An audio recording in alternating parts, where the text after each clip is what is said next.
Hello and welcome.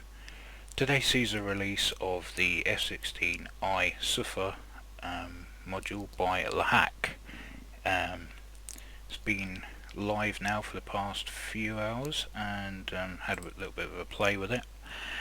And well, here it is. Looking absolutely stunning. The sheer amount of weapons you can have on this, including the awesomely maneuverable Python 5. It's a brilliant free module.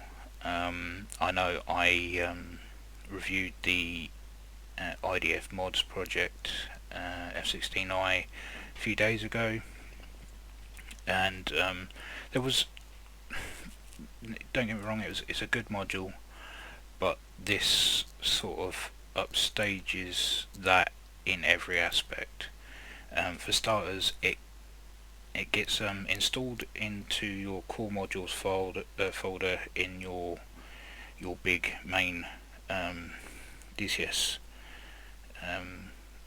open beta or stable folder, but you get this as an add-on. It doesn't overwrite the F-16 module so that you're forced to just fly with the Indigo variant.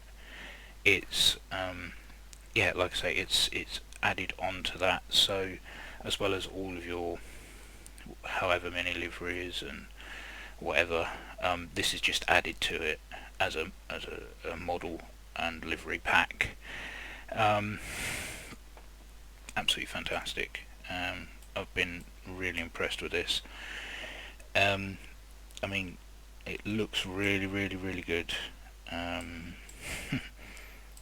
Yeah, I know that you can sit in the back seat of the IDF mods projects one, but that doesn't have a cockpit.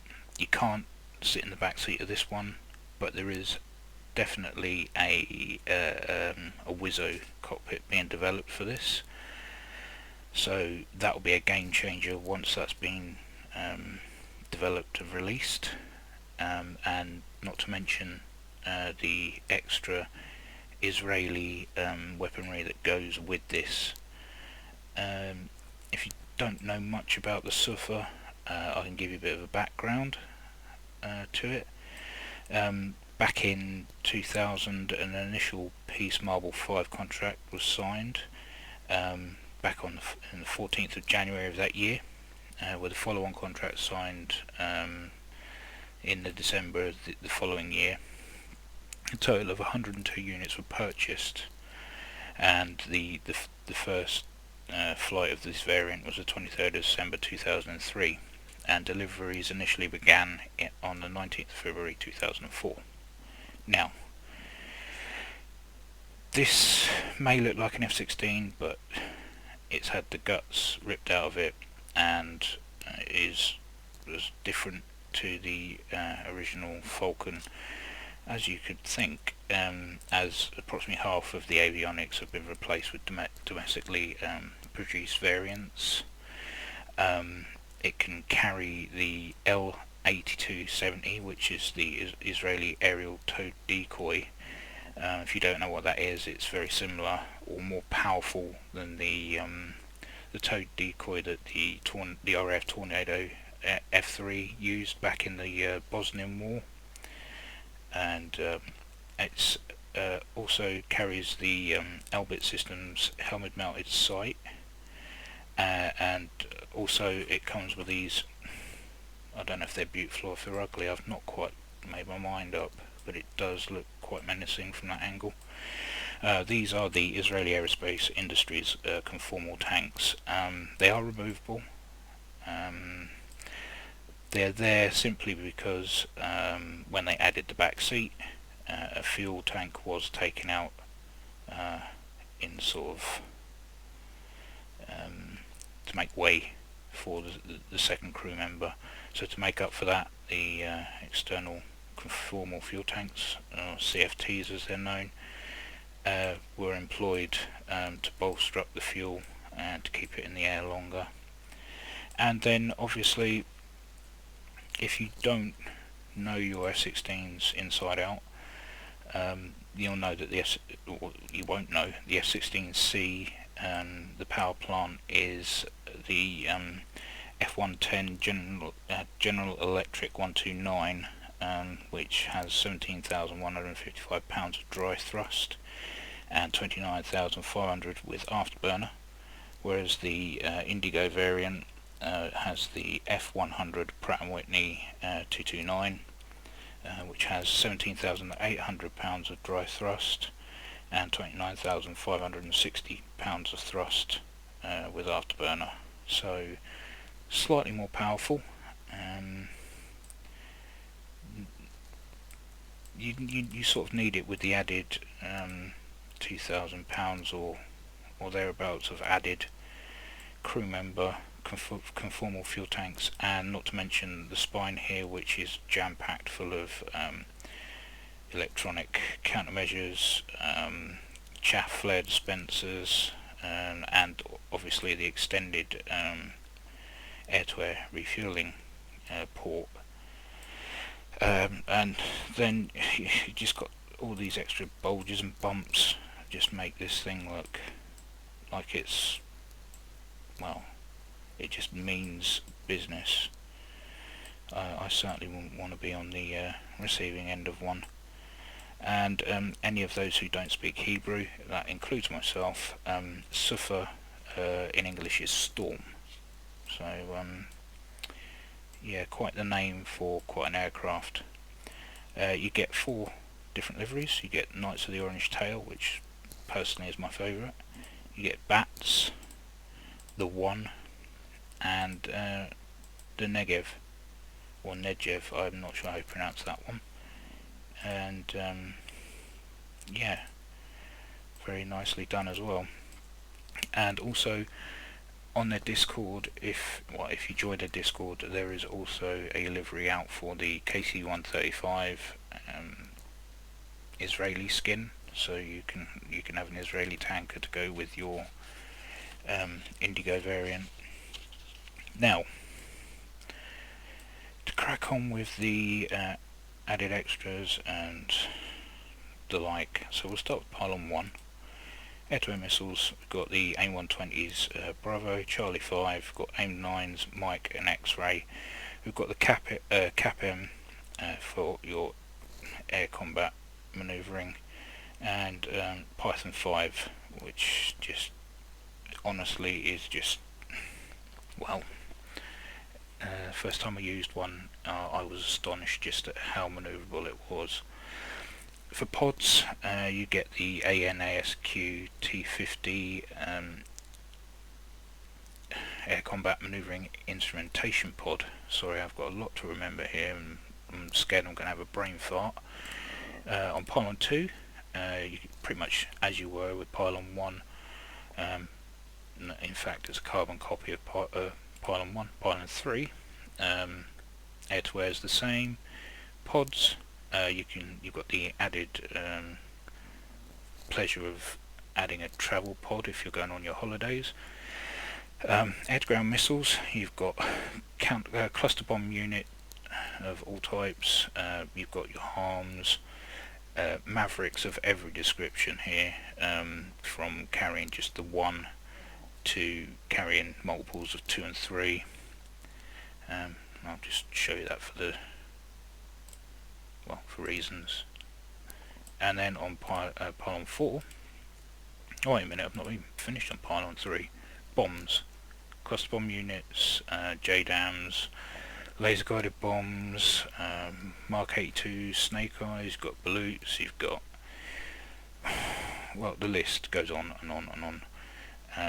And you can have anything up to 3 on each pylon. So yeah, and it even comes with a BDU 33 £25 practice bombs. Pods, again, is your air combat manoeuvring instrumentation pod, just in case you want to carry it on pylon 3, and another travel pod. And rockets is a Hydras of all descriptions. 4, you've got Harm, is the only air-to-ground missile you can carry there. Bombs is as you were. Fuel tanks, now this is the cool part. to model in the extra fuel for the CFTs, you can click on this pylon 4, you click the right conformal fuel tank, that pylon now disappears. So now that is simulating fuel in that fuel tank. Or you can just have the fuel tank on its own without the fuel added, simulated fuel added to that, or you can just go the whole hog and have both. So now that's simulated fuel for the fuel tank and the CFT. Then on the chin, the left chin pylon, we can have the lantern pod. Yep, looking lovely there. Pylon 5, 300 gallon fuel tank, or we've got another travel pod. The right chin pylon is your lightning targeting pod, and then it's the same as you go back out again.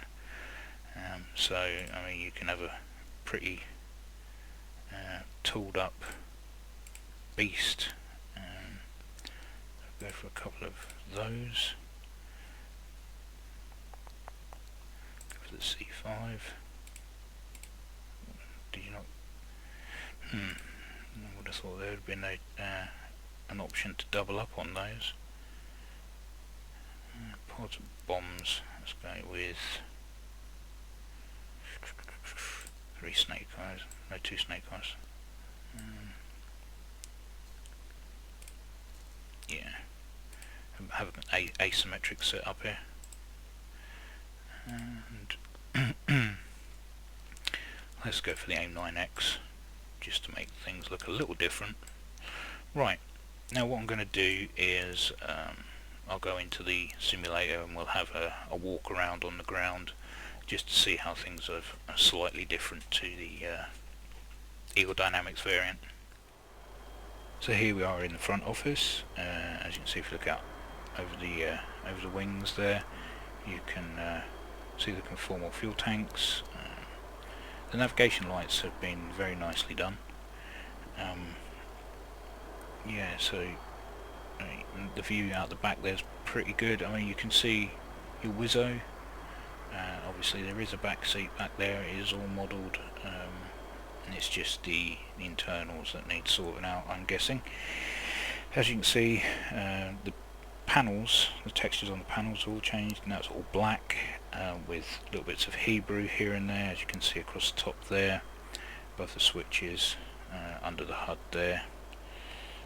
Just little bits here and there. If we jump outside the jet, you'll have to excuse the fact I'm on the wonk. I have more weight with the 3 Mavericks on my left hand wing, so I'm left hand heavy. So we step outside, have a little walk around. There's the Python 5s, the beauties that they are.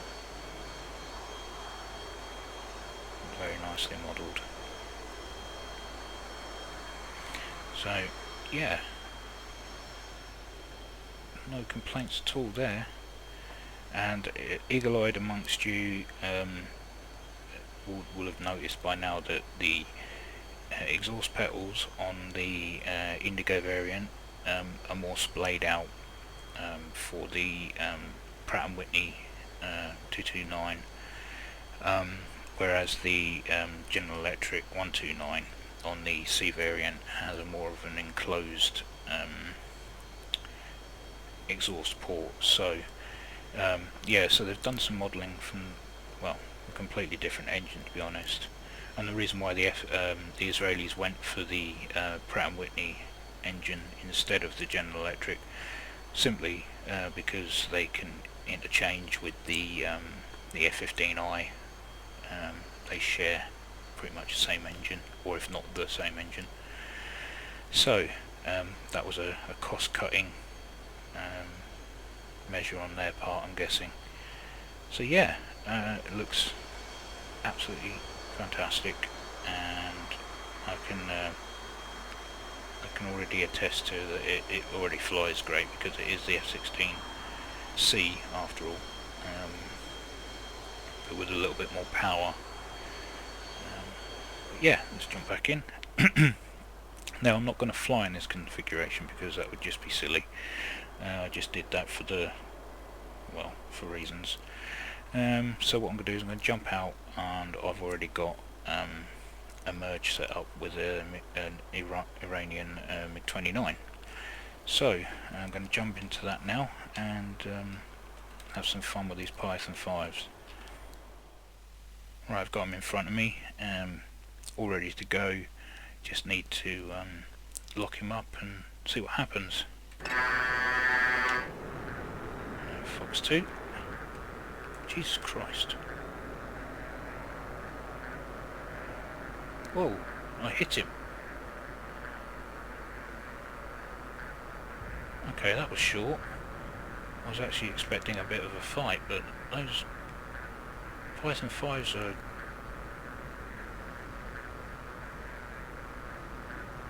they should be called game changers, not Python 5s. Well, enjoy your swim.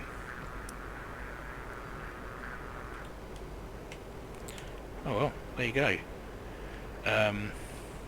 Yeah, so that's the LAHAK F-16I Sufa. I'll include the link to the download, their Discord, which I thoroughly recommend joining, and happy flying everyone. So thanks for watching, as always take care, and I'll see you in the next one.